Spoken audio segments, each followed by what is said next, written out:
மாது சூதுன்னு சொல்லுவாங்க. இந்த மாதுன்னு சொல்லக்கூடிய பெண் விஷயத்துல ரொம்பவும் ஈடுபட்டு சிற்றின்ப சேற்றுக்குள்ளேயே உழன்று போனதனுடைய விளைவு அவர் உடல் பால்வினை நோயால் பாதிக்கப்படுகிறது.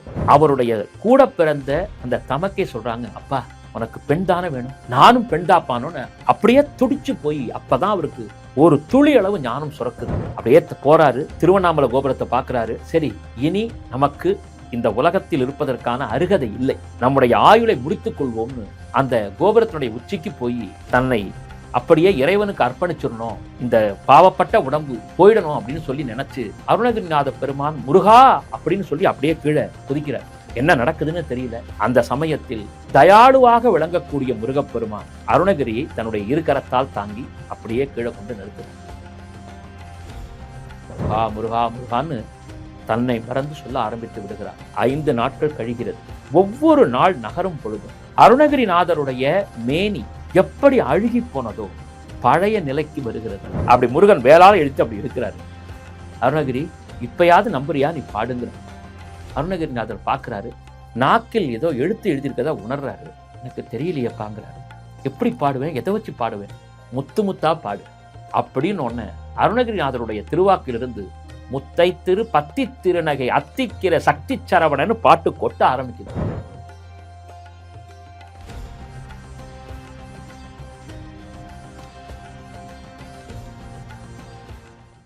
தி டிவைன் தமிழ் நேயர்களுக்கு வணக்கம். நான் விஜய் சுதன். இன்னைக்கு நம்ம கூட இருக்கிறது யாருன்னு பார்த்தீங்கன்னா நாராயணன் அவர்கள் தான் இருக்காங்க. வணக்கம் சார். வணக்கம். இன்னைக்கு எந்த மகானை பற்றி பேச போகிறோம்? ஏன்னா போன வாட்டி விஜயேந்திர தீர்த்தரை பற்றி பேசணும். நிச்சயம். இந்த வாட்டி யாரை பற்றி பேச போகிறோம்? கண்டிப்பாக. இந்த முறை சொல்லும் பொழுது மகான்களில் ஒரு வித்தியாசமான ஒருவர். மகான்கள்னு சொன்னாலே வித்தியாசம் தானே, எத்தனையோ விஷயங்களை நிறைவேற்றி காமிக்கிறாங்க. இவர்கிட்ட என்ன சிறப்புன்னா, கெட்ட பின்பு ஞானின்னு சொல்லுவாங்க. இந்த வார்த்தையை நம்ம அடிக்கடி கேட்டுக்கலாம். இவர் வாழ்க்கையினுடைய முதல் பாகம் ஒரு குறிப்பிட்ட காலம் வரை சிற்றின்பத்திலே தன்னை ஈடுபடுத்தி கொண்டிருந்தவராக இருந்தார். திருவண்ணாமலையிலே பிறந்ததாக சிலர் சொல்கிறார்கள். சில பேர் வேலூர் பக்கத்தில் இருக்கக்கூடிய ஆரணிக்கு பக்கத்தில் முல்லையேந்தம் சொல்லக்கூடிய ஒரு கிராமத்தில் பிறந்ததாக சொல்கிறாங்க. எப்படியோ அந்த மகானுடைய அவதாரம் புண்ணிய கஷேத்திரத்தில் நடக்குது. அவர் நாட்டியம், இசை, இதிலெல்லாம் அவருக்கு மிகப்பெரிய நாட்டம். ஆன்மீகம் இருந்தது. அது எப்படின்னா, ஒரு கடுகளவு தான் அந்த ஆன்மீகம்ங்கிறது இருந்தது. மீதி முழுமையாக அவரை சிற்றின்பம் பற்றி கொண்டது. திருமணம் செய்து வைக்கிறாங்க, சீக்கிரமே திருமணம் செஞ்சுட்டாங்க. திருமணம் செய்து கூட அவருடைய எண்ணங்கள் எப்படி போச்சுன்னு கேட்டிங்கன்னா, சதாசர்வ காலமும் விலைமகள் இல்லத்திற்கு செல்வது, இப்படிப்பட்ட, அதாவது தன்னுடைய தங்கிட்ட இருந்த சொத்து எல்லாத்தையுமே அந்த விலைமகளுடைய பேருக்கே எழுதி வைக்க வேண்டிய கட்டத்துக்கு போயிட்டார். இது கூட பிறந்த அருணகிரிநாத பெருமானுடைய அக்காவுக்கும் தெரியும், தாலி கட்டிய அந்த மனைவிக்கும் தெரியும். இருந்தாலும் அவங்க என்ன நினைச்சாங்க, திருந்திடுவாரு. அக்கா நினைச்சாங்க தம்பி திருந்திடுவான், மனைவி நினைச்சாங்க கணவன் திருந்திடுவான். அவர் திருந்துற மாதிரி தெரியல. மாது சூதுன்னு சொல்லுவாங்க. இந்த மாதுன்னு சொல்லக்கூடிய பெண் விஷயத்துல ரொம்பவும் இவர் ஈடுபட்டு சிற்றின்ப சேற்றுக்குள்ளேயே உழன்று போனதனுடைய விளைவு அவர் உடல் பால்வினை நோயால் பாதிக்கப்படுகிறது. எந்த விலைமகள் இவரை மதிப்பு மரியாதையுமா பணத்துக்காக நடத்தினாங்களோ உடம்பு அழுகுது. அருணகிரிநாதருடைய உடம்பு அழுக ஆரம்பித்து விடுகிறது. அப்போ ஒரு பெண் என்ன பண்ணுவாங்க, காலால எட்டி உதைச்சு அந்த இடத்தையும் தள்ளி விட்டுறாங்க. பாருங்க, இதுக்கு மேல கொடுமையை யார் அனுபவிக்க முடியும்? அப்படியே படுக்கிறாரு. அப்பொழுது கூட அவருக்கு அந்த ஆசை அடங்கவில்லை. என்ன செய்யுது, யாருக்குமே இந்த மாதிரி ஒரு சூழ்நிலை வரக்கூடாது. அப்ப மனைவி வருத்தத்தோட ஒதுங்கி இறைவன்கிட்ட பிரார்த்தனை பண்றாங்க. அந்த அக்கா தான் அந்த உடம்பு அழுகி போனாலும் பரவாயில்லைன்னு சொல்லிட்டு அவர் உடம்புல இருக்கக்கூடிய அதெல்லாம் நாட்டத்தை கூட பார்க்காம சரி பண்ணி அவருக்கு உணவெல்லாம் கொடுக்குறாங்க. அதெல்லாம் நாட்டம் இல்லை அவருக்கு. இரவு வேலை வருது. அப்பொழுது கூட சிற்றின்பத்திற்காக வெளியில போனோம்னு நினைக்கும் பொழுது அவருடைய கூட பிறந்த அந்த தமக்கை சொல்றாங்க, அப்பா உனக்கு பெண் தானே வேணும், நானும் பெண் தாப்பானோன்னு அப்படியே துடிச்சு போய் அப்பதான் அவருக்கு ஒரு துளி அளவு ஞானம் சுரக்குது. தாய்க்கு நிகராக தன்னை பார்த்து கொண்டாலே தன்னுடைய தமக்கையினுடைய மனதை கூட இப்படி ஒரு பயங்கரமான ஒரு எண்ணம் வார்த்தையாக வெளிப்படக்கூடிய அளவுக்கு நம்ம நடந்துகிட்டோமேன்னு சொல்லி கூனி குறுகி போய் தான் செய்த தவறை முழுமையாக உணர்கிறார். அருணகிரியார் நடக்க முடியவில்லை, அக்காவை பார்க்க கூட அவரால் முடியல, இப்படி ஒரு பாவமான காரியத்தை பண்ணிட்டோமேன்னு சொல்லி வெதும்பி போய் யாருக்கும் தெரியாம இனி உயிர் வாழ்றது அர்த்தமே கிடையாது. சொந்த அக்காவே அப்படி சொல்லிட்டாங்களே, அந்த அளவுக்கு கீழ்த்தரமா போயிட்டமேன்னு சொல்லி அருணகிரிநாதர் அப்படியே தன்னை வருத்திக்கிட்டு இந்த ஊரில் உலகத்தில் இனி நாம் வாழக்கூடாதுன்னு சொல்லி திருவண்ணாமலைக்கு போறார். அப்பெல்லாம் பார்த்தீங்கன்னா ஆதி காலத்தில் வந்து அந்த மின்சார விளக்குகள் கிடையாது.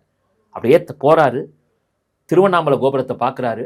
சரி, இனி நமக்கு இந்த உலகத்தில் இருப்பதற்கான அருகதை இல்லை, நம்முடைய ஆயுளை முடித்துக் கொள்வோம்னு அப்படியே கொஞ்சம் கொஞ்சமாக ஏறி அந்த கோபுரத்தினுடைய உச்சிக்கு போய் தன்னை அப்படியே இறைவனுக்கு அர்ப்பணிச்சிடணும், இந்த பாவப்பட்ட உடம்பு போயிடணும் அப்படின்னு சொல்லி நினச்சி போகிறதுக்கு எத்தனைக்கும் போது எந்த தெய்வத்தை கூப்பிட்றது அப்படின்னு அவருக்கு மனசுக்குள்ளே படுது.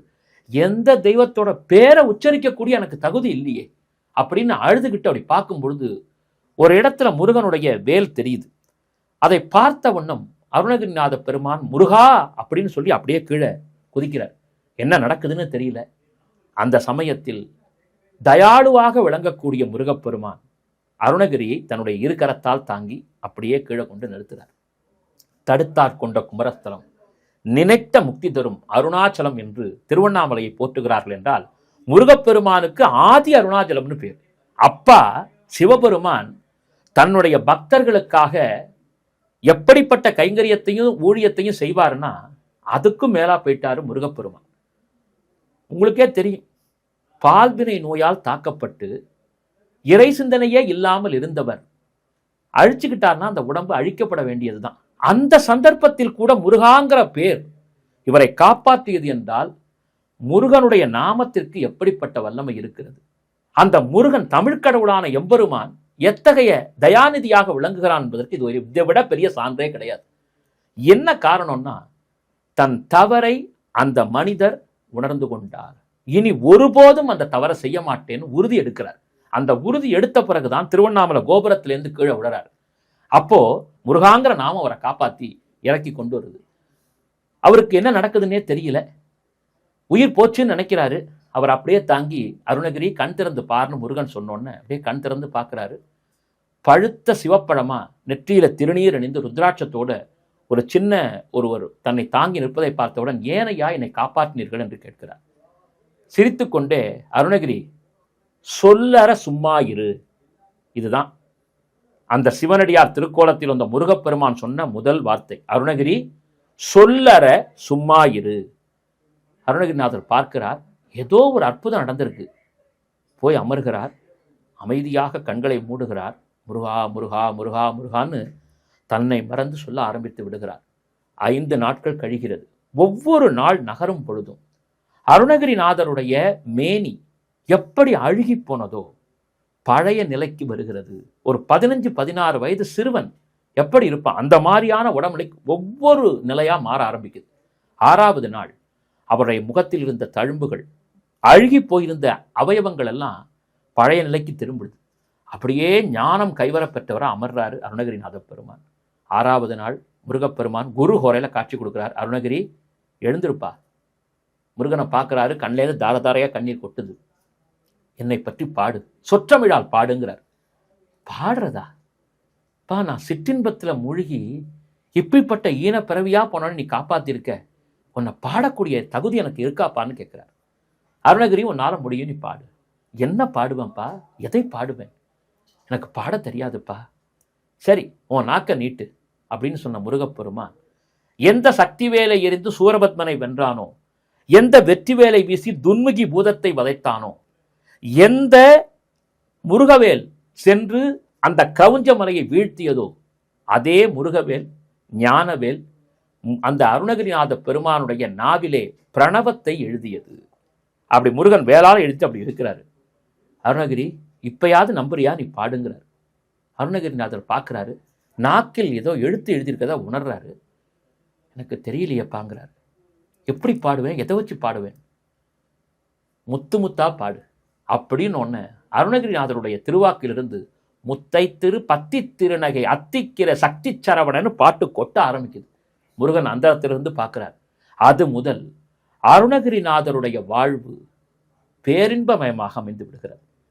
அப்படியே அவருக்கு பசி இல்லை, தூக்கம் இல்லை, சதாசர்வகாலம் முருகனையே நினைச்சிட்டு உட்காந்துருக்காரு. எம்பெருமான் அப்படியே வந்து நிற்கிறான். அருணகிரி, நீ விராலிமலைக்கு வான்னு முருகப்பெருமான் கூப்பிடுறாரு.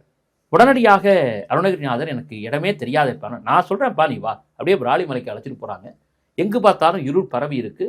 ஒரு 3 மணி விடிகாலை நேரம், எதுவும் கண்ணுக்கு தெரியல.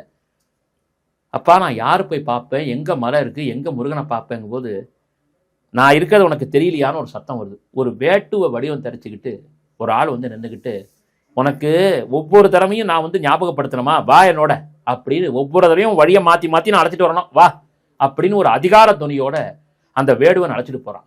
இவருக்கு ஒன்றும் புரியல. பின்னாடியே போகிறார். இதோ நீ தேடி வந்த விராலிமலை அங்கே தான் இருக்குது, ஏறி போ அப்படிங்கிறார். படி அப்படிங்கிறார். அதை படி அப்படிங்கிறார். பார்த்தா அங்கே படிப்படியாக இருக்குது. அப்படியே நடந்து போகிறாரு. முருகப்பெருமானுடைய சன்னதியில் நிற்கிறாரு. முருகப்பெருமான் ஆட ஆட இவர் பாடுறார். சிவபெருமான் தான் ஆடுவார். முருகன் ஆடி கேட்டிருக்கமா? முருகன் நடனமாடி அவருக்கு காட்சி கொடுத்த தலமாக விராலிமலை கருதப்படுகிறது. இன்னைக்கும் பார்த்தீங்கன்னா மயிலா நிற்கும் அந்த பக்கத்தை பார்த்தீங்கன்னா. அப்போ அந்த விராலிமலை முருகனை துதிக்கிறார். அது மட்டும் இல்ல, அறுபடை முருகனையும் பாடுறாரு. திருப்பரங்குன்றம் முருகனை பாடுறாரு, திருத்தணியை பாடுறாரு, பழனி, சுவாமிமலை, திருச்செந்தூர், பழமுதிர்ச்சோலைன்னு அத்துணை முருகப்படை வீடுகளையும் பாடிட்டு அப்படியே அருணகிரிநாதர் குமார வயலூர் தலத்தையும் பாடுகிறார். இப்படி ஒவ்வொரு தலமா பாடிட்டு மதுரையம்பதிக்கு விஜயம் செய்கிறார். அப்போ மதுரையை ஆட்சி செய்து கொண்டிருந்தவர் ஒரு பெரிய ராஜா. அப்பெல்லாம் பார்த்தீங்கன்னா மதுரை, திருவண்ணாமலை ஒரு முக்கியமான தலங்களா இருக்குது. அவருடைய பெருமைகள்லாம் வர ஆரம்பிக்குது. அப்படியே பரவுது. அவரை கேள்விப்பட்ட உடனே அப்படியே ராஜாவெல்லாம் காலில் விழுந்து அவருடைய தமிழுக்காக இயங்குறாங்க. தமிழ் தன்னுடைய பதிகத்தால பாடி பாடி குளிர்விக்கிறாரு. மீண்டும் திருவண்ணாமலை வராரு. அப்ப திருவண்ணாமலையை ஆட்சி செய்து கொண்டிருந்தவன் வல்லாள மகாராஜன் என்று சொல்லக்கூடிய ஒரு அரசன். இன்னைக்கும் அவருடைய பேர்ல அங்க இருக்கக்கூடிய இடங்கள்லாம் இருக்கு. அப்போ அந்த வல்லாள மகாராஜா இவரை பற்றி கேள்வியுற்று தன்னுடைய அரசவைக்கு கூப்பிடுறாரு. ஆண்டிக்கு வந்து இறை அடியவனுக்கு வந்து அரண்மனையும் ஒன்று தான், கோவிலும் ஒன்று தான், வீடும் ஒன்று தான், சாதாரண இடம் ஒன்று தான். அப்படியே உட்கார்ந்துருக்காரு அருணகிரிநாத பெருமான். அப்போ வரும்பொழுது அந்த வல்லாள மகாராஜாவுக்கு ராஜகுருவா ஒருத்தர் இருக்கார். அவர் யாருன்னா சம்பந்தாண்டான்னு சொல்லக்கூடிய ஒரு மந்திரவாதி. அவன் தன்னுடைய அதர்வன வேத பிரயோகத்தால மகாகாளியை வசம் பண்ணி வச்சிருக்கான். இப்போ உடனே உங்களுக்கு ஒரு கேள்வி வரும், என்னங்கய்யா காளியம்மா வந்து மந்திரத்துக்கு கட்டுப்படுவாங்க அப்படின்னா அவன் சொல்றதெல்லாம் கேட்கணுமா அப்படின்னா அதுவும் ஒரு திருவிளையாடல். ஏன்னா தெய்வங்கள் என்னைக்குமே பார்த்தீங்கன்னா சாட்சி பூதமாக நிற்கும். நம்ம கையில் எல்லாத்தையுமே கொடுத்துரும். ஆனால் நாம் அதை எப்படி பயன்படுத்துகிறோம், வரத்தை நாம் நல்ல விதத்துக்கு பயன்படுத்துகிறோமா தவறான விதத்துக்கு பயன்படுத்துகிறோமாங்கிறதான் தெய்வங்கள் வந்து சோதனை செஞ்சு பார்க்கும். அப்படி அவன் சம்பந்தாண்டான் பெரிய காளி உபாசகன். அவன் அந்த காளியை உபாசனை பண்ணி பல சித்து வேலைகள்லாம் கத்துக்கிட்டு இருக்கான். சித்து வேலை அஷ்டமா சித்தெல்லாம் அவனுக்கு தெரியாது. சும்மா அப்படி வரவழைக்கிறது, மறைய வைக்கிறது, மேலே பறக்கிறது, இந்த மாதிரி ஒரு சில விஷயங்கள் அவனுக்கு தெரியும். அதை வச்சு அந்த ராஜாவை பயக்கி மக்களை பயமுறுத்தி அதுல வந்த காசுலாம் வாழ்ந்துகிட்டு இருக்கான். ராஜா வாழ்க்கை, ராஜ குருவனா நீங்க பாத்துங்களேன், அப்படி பல்லக்கில் தான் வருவார். அப்படி பார்த்தோன்னே அவர் பல்லக்கில் வரதை பார்த்தோன்னா எல்லாரும் நெடுஞ்சான் கடையா விழுந்து வணங்கணும். அப்படி அவனுக்கு ஒரு அகம்பாவமா இருந்த நேரம். அப்ப அருணகிரிநாத பெருமான் அப்படியே ஈசன் நினைச்சிட்டு உட்கார்ந்துருக்காரு.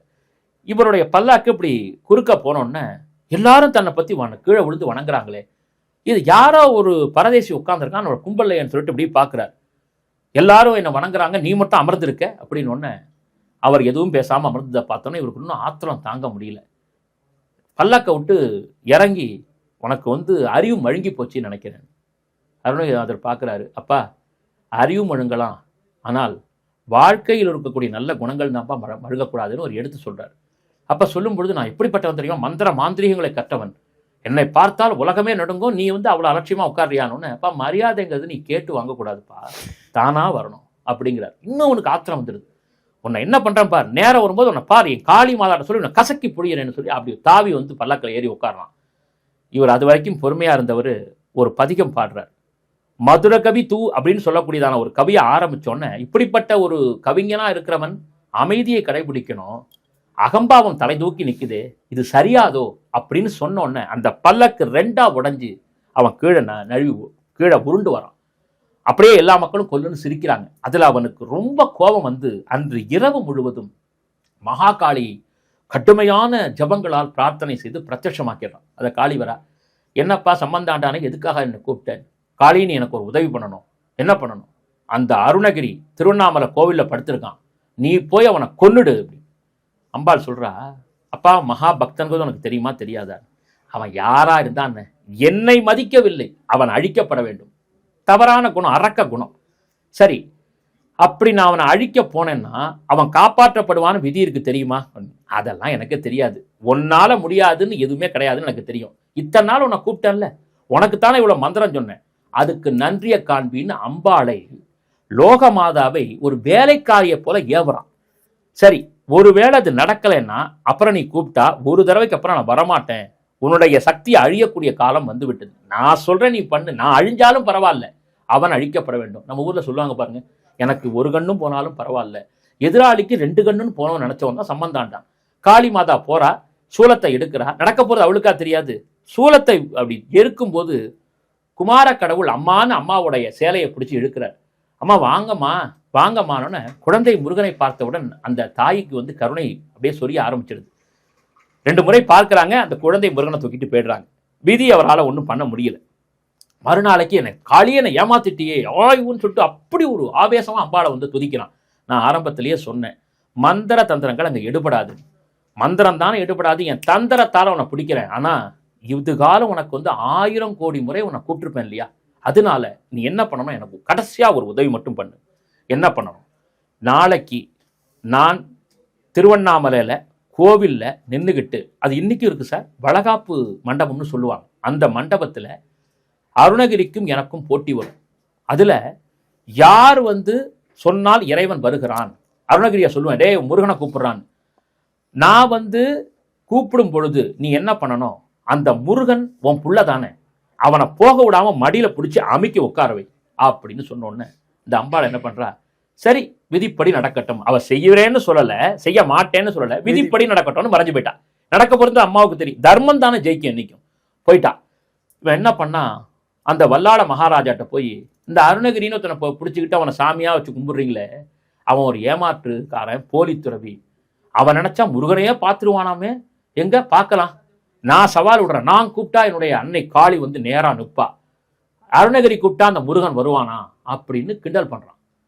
இவ சொல்றாரு, ஏன்பா நீ கூப்பிட்டே அந்த அம்பிகை வரும்போது நான் கூப்பிட்டா என் வள்ளல் வரமாட்டானா அப்படின்னு ஒன்று, அதையும் பார்க்கலாம். மறுநாளைக்கு சோதனை வைக்கப்படுது. அருணகிரிநாதர் நிற்கிறார், மன்னர் வந்து விட்டாங்க, மந்திரி பிரதானிகள் வந்தாச்சு, பொதுமக்கள் வந்துட்டாங்க, அந்த பக்கம் சம்பந்தாண்டான் உட்காந்துருக்கான், கால் மேல கால் போட்டு, கூப்பிடுப்பா உன்னுடைய அம்மாவை கூப்பிடுன்னு இளக்காரமா சொன்னோன்னே கண்ணை மூடி அப்படியே வந்து முருகப்பெருமானை அழைக்கிறார். அப்படியே முருகப்பெருமான ஒரு பாட்டு பாடி கூப்பிடுறார், முருகன் வரல. 2 வரியிலேயே வரக்கூடிய முருகன் வரலன்னொன்னே அருணகிரிநாத பெருமான் யோசிக்கிறார். திருப்பி மற்றொரு செய்யுளை பாடுகிறார், முருகன் வரல. என்னப்பா உன்னுடைய முருகன் வரலையா, முடிஞ்சு போச்சா, உன்னுடைய மந்திர வித்தையெல்லாம் அவ்வளவுதானா, எல்லாம் பம்மா தாங்கிறாங்க, எல்லாரும் சிரிக்கிறாங்க. அப்படியே நொறுங்கி போய் அருணகிரிநாத பெருமான் தன்னுடைய கண்களை மூடி, ஏற்கனவே முருகப்பெருமான் தனக்கு கற்றுக் கொடுத்த அஷ்டமா சித்திகளில் ஒன்றாக விளங்கக்கூடிய ஒரு சித்தியை பயன்படுத்துகிறார். என்ன நடக்குதுன்னு பார்க்கிறார். அப்போ குழந்தை முருகனை மடியில வச்சுக்கிட்டு அந்த பார்வதி தேவி அப்படியே அணைச்சிக்கிட்டு நடக்க போறது, அப்படியே அந்த குழந்தைய தாளாட்ட மாதிரி அந்த முருகனை வச்சுட்டு இருக்காங்க. மயில் வேற பக்கத்தில் நிக்குது. இந்த அம்மா மீறி முருகன் இறங்க மாட்டான். பார்த்தோன்னே இவருக்கு தெரிஞ்சு போயிடுது. அம்பாளை பத்தி ஒரு பதிகம் பாடுறாரு, பைரவி ஆனந்த சிங்காரின்னு சொல்லிட்டு ஒரு அற்புதமான பதிகம் பாடினோன்னு. என்னைக்குமே அம்பாள் எப்படின்னா அந்த குரலுக்கு செவிசாய்க்கக்கூடியவள். அதில் ரொம்ப அழகா வாதியார் சுவாமிகள் சொல்லுவாரு, முருகன் என்ன பண்ணாராம், அருணகிரிநாதருக்கு கண் சிமிட்டி காமிச்சானாம். என்னன்னா, எங்க அம்மாட்ட உட்காந்துருக்கேன்னு அப்படி கண்ணால காமிக்கிறான், எங்க அம்மாவை பாடு. ஏன்னா அம்பிகை பாட்டை கேட்டோன்னா குழந்தைய நினைச்சு விட்டுருவாளாம். 72 மேலகர்த்தா ராகங்கள்ல நாதநாம கிரியான்னு ஒரு ராகம் இருக்கு. அந்த ராகத்தை கேட்டால் உருகாத மனமும் உருகும். அப்படிப்பட்ட நாதநாம கிரியால ஒரு பதிகத்தை பாடுறாரு. அம்பிகை தன்னை மறந்து அப்படியே நிற்கிறாங்க. என்ன ஆச்சு அதிசயம்னு கேட்டிங்கன்னா, ஒரு கட்டத்தில் பாடிட்டு இருக்கக்கூடிய அருணகிரிநாத பெருமான் அந்த பாட்டோட வரியை நிறுத்திடுறார்.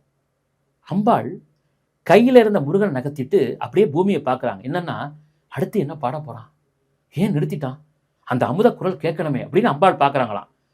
அம்மா வந்து முருகன் பார்க்குறாரு, ஓ நீ வரணுங்கிறதுக்காக தான் அருணகிரி நிற்கிறார் போட்டு, சரி சரி போ அடுத்த பாட்டை கேட்போங்கிறாங்களாம். இதில் இன்னொரு நுணுக்கம் இருக்குது. என்னன்னு கவனிச்சிங்கன்னா, முருகப்பெருமான் ஒரு பாட்டுக்கே வந்திருப்பார். ஏன் அமைதியா இருந்தார்னா, அமுத தமிழ் ஒலிக்க வேண்டும், அந்த அந்த பதிகம் அப்படியே கேட்டுக்கிட்டே இருக்கணும்.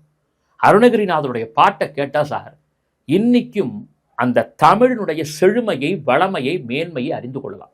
அப்படிப்பட்ட பதிகத்தை அவர் பாடு பாடு பாடுன்னு நினைக்க நினைக்க அப்படியே துதி பறந்து வருது. ஒரு கட்டத்தில் அம்பிகையே முருகனை விட்டுட்டு அடுத்து என்ன பாட போறாருன்னு ஆசையா பார்க்கும் பொழுது அந்த முருகப்பெருமான் மயில் மேலே ஏறி அருணகிரிநாதனுக்கு கண்ணை காமிக்கிறார். மயிலப்பாடு, அவ்வளவுதான். மயிலை பாடு என்று முருகப்பெருமான் சொன்னவுடன் அங்கு நடக்கிறது தெரியாம அந்த சமயம் அவனுக்கு அவனுடைய ஞானம் அழிஞ்சு போச்சு. அம்பாள் சொல்லிட்டா, இப்ப கூப்பிடுவோம் முருகன் வருவானான்னு பார்ப்பான். ஒருவேளை ஆடி பார்த்தா ஆடி ஒன்னா பாரு அப்படின்னு கிண்டல் பண்றான்.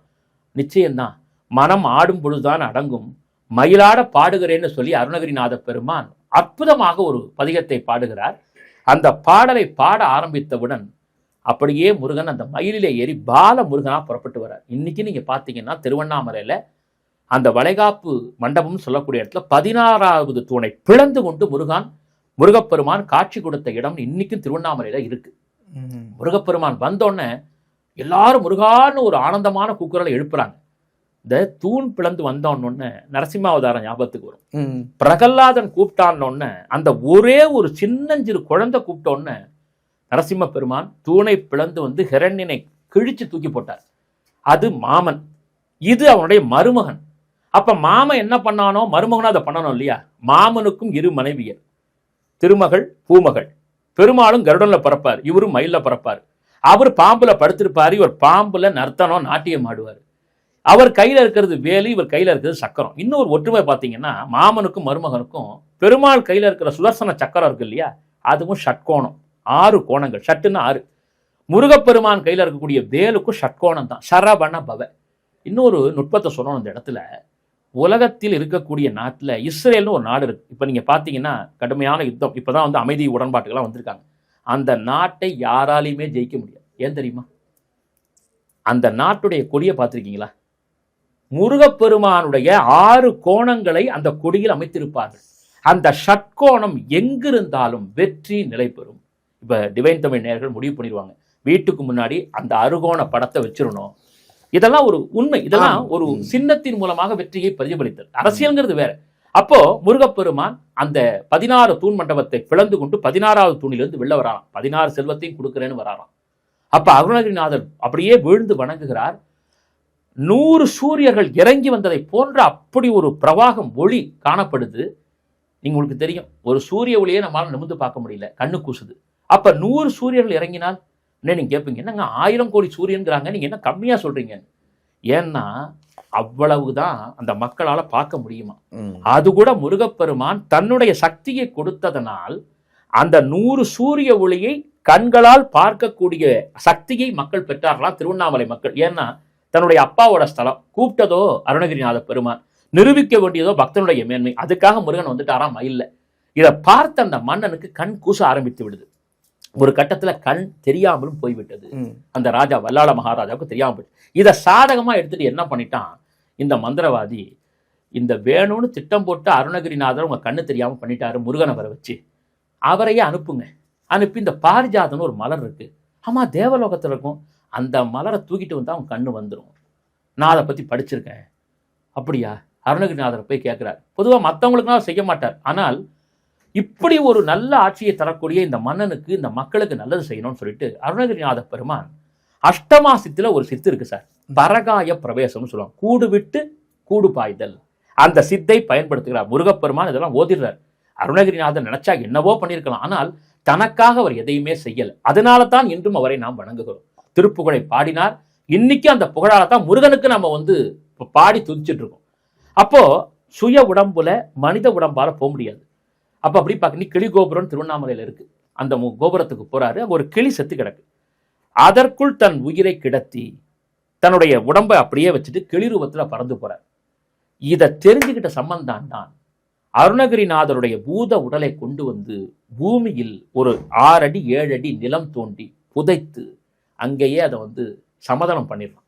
அப்பனுடைய சீடர்கள் கேட்குறாங்க, ஐயா நீங்க அப்படி பண்ணிட்டீங்க, ஒருவேளை அருணகிரிநாதர் வந்து அந்த உடம்புக்குள்ள பூந்துட்டார், டேய் அவர் ஞானிடா, இந்த மாதிரி அல்பத்தனமான விஷயத்துக்கு ஆசைப்பட மாட்டாரு, அவர் அப்படியே இருந்துட்டு கரை சேர்ந்துருவார்னு சொல்லிவிட்டான். கடைசியில் அதுதான் நடந்துச்சு. ஞானிகளுக்கு கிளியாக இருந்தால் என்ன, புலியா இருந்தானே, எலியா இருந்தானே, ஆத்மா தானே முக்கியம். அதை நிரூபணம் செய்தார். நேரா தேவலோகத்துக்கு போறாரு, பாரிஜாதத்தை பறிச்சுட்டு கீழே வராரு. திருவண்ணாமலை கோவில்கிட்ட இறங்கும் பொழுதே அந்த பகுதியில் யாரெல்லாம் நோய்வாய்ப்பட்டிருந்தார்களோ அவர்கள் எழுந்து அமர்ந்து விட்டார்கள். அந்த ராஜா வல்லாள மகாராஜாவுக்கு கண்ணு வந்துருச்சு. அப்படின்னா அவர் அங்க வந்து அருணகிரிநாத பெருமான் வந்துட்டான்னு எல்லாம் ஓடுறாங்க. அப்போ திருவண்ணாமலை அந்த கிளி கோபுரத்துல அந்த அந்த கிளியின் வடிவத்தில் இருந்து கொண்டு பாரிஜாத பூவை வாயிலே கவ்விக்கொண்டு அந்த ராஜா வந்து அப்படி தூக்கி போடுறாரு, பிடிச்சிக்கிறான். ஐயா நீங்க அப்படின்னா நான் தான் அருணகிரிங்கிறார். அப்பா ஐயா உங்களுடைய உடம்பு என்னாச்சு? அது இனி பயன்படாது. பாருங்க மகான்களுடைய அற்புதத்தை பாருங்க. அவரை உடனே காமிச்சு கொடுத்துருக்கலாம், சொல்லவே இல்லை. அந்த உடம்பு இனி பயன்படாது. ஏன் பயன்படாது? அது அழிக்கப்பட்டு விட்டது. அப்ப கூட அவனை காட்டி குடிக்கல. யார் அழித்தது? அமைதியா இருக்கு. சொல்லுங்கள் ஐயா, யார் அழித்தது? அதை சொல்லத்தான் வேண்டுமா? ஆமா என் மேல ஆனா சொல்லுங்கன்னு ராஜா கேட்டோன்னே அந்த சம்பந்தாண்டான் என் மேல கொஞ்சம் கோபம் கொண்டு அந்த உடலை அழிச்சிட்டான், இப்பவே அவனை வெட்டி போடுறேன் அப்படிங்கிற. வேண்டாம், அவனே குற்றம் உணர்ந்து திருந்துவான். அதாவது மறத்தலும் மன்னித்தலும் தமிழரின் பண்பாடு. அதை அருணகிரிநாத பெருமான் தன் வாழ்விலை பறைசாற்றினான். உடனே அவரை மன்னிச்சாங்க. அருணகிரிநாத பெருமான் கிளியினுடைய வடிவத்தில் இருந்து கொண்டு கந்தர் அனுபூதியை பாடி இறுதியில் அம்பிகை மீனாட்சியின் கரத்திலே இன்றும் கிளியாக அமர்ந்து கொண்டிருக்கிறாராம். இன்னைக்கும் அந்த மதுரை மீனாட்சி கிட்ட கிளி ரூபத்தில் அருணகிரிநாதர் பெருமான் அமர்ந்து கொண்டு என்ன சொல்றாருன்னா முருகனுடைய பெருமையை பாடுகிறாராம். சோமாஸ்கந்தர்னு சொல்லுவாங்க. சோமா உமாஸ்கந்தர். நீங்க எதா சிவாலயத்தையும் பார்த்தீங்கன்னா சோமன்னா சிவபெருமான், கந்தன் நடுவில் இருக்கக்கூடிய முருகன், இந்த பக்கம் பார்த்தீங்கன்னா உமா இருப்பாங்க. அந்த 2 பேரும் கொண்டு முருகப்பெருமான் தான் காட்சி கொடுப்பார். ஆக என்னைக்குமே சார் நீங்க கேட்கலாம், மீனாட்சி கையில ஏன் முருகன் புகழ பாடுறாரு அப்படின்னா, என்னைக்குமே ஒரு தாய்க்கு தன்னை பற்றி சொல்வதை விட தன் தந்தையை பற்றி தன்னுடைய கணவனை பற்றி சொல்வதை விட பிள்ளையை பற்றி கேட்டா சந்தோஷமா இருக்கும். அப்படியா என் குழந்தை அப்படிப்பட்டவனா பூரிச்சு போயிடுவாங்களாம். அப்ப அந்த அன்னை பூரித்தால், மதுரையை ஆட்சி செய்யக்கூடிய அந்த மகாராணியான மீனாட்சி சந்தோஷப்பட்டால் உலகம் எல்லாம் நல்லா இருக்கும். அதுக்காக அருணகிரிநாத பெருமான் அம்பாள் பக்கத்துல நின்றுகிட்டு முருகனுடைய பெருமையை திருப்புகழ பாடிக்கிட்டே இருக்காங்க. அப்ப திருப்புகழை நாம் எல்லோரும் பாடினால் நாமும் புகழேனியில் செல்லலாம், புகழ் உச்சிக்கே சென்று விடலாம்ங்கிறது அருணகிரிநாத பெருமானுடைய வாழ்க்கை சரித்திரம் சொல்லக்கூடிய அற்புதமான ஒரு செய்தி.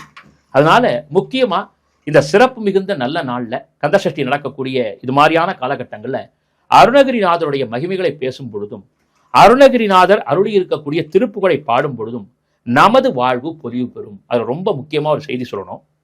வில்லிபுத்தூராரை பத்தி கேள்விப்பட்டிருப்பீங்க. வில்லி பாரதம்னு சொல்றோம். தமிழ்ல மகாபாரதத்தை எழுதியவர் வில்லிபுத்தூரார். அவர்கிட்ட ஒரு கெட்ட பழக்கம் இருந்தது. அவர் தூய்மையான சிறந்த வைணவர். உங்களுக்கு தெரியும், மறந்தும் புறந்தொழா வைணவம்னு சொல்லுவாங்க. வைணவத்தை சேர்ந்தவங்க எல்லாம் இன்னொரு சாமியை கும்பிட மாட்டாங்க. அப்படி ஒரு சிஸ்டம் அதுல.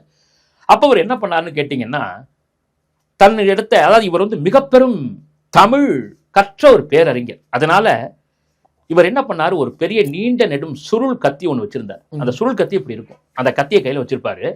தமிழ் அறிஞர்கள்லாம் கூப்பிடுவாரு, எதிர்த்தாப்புல உட்கார சொல்லுவாரு.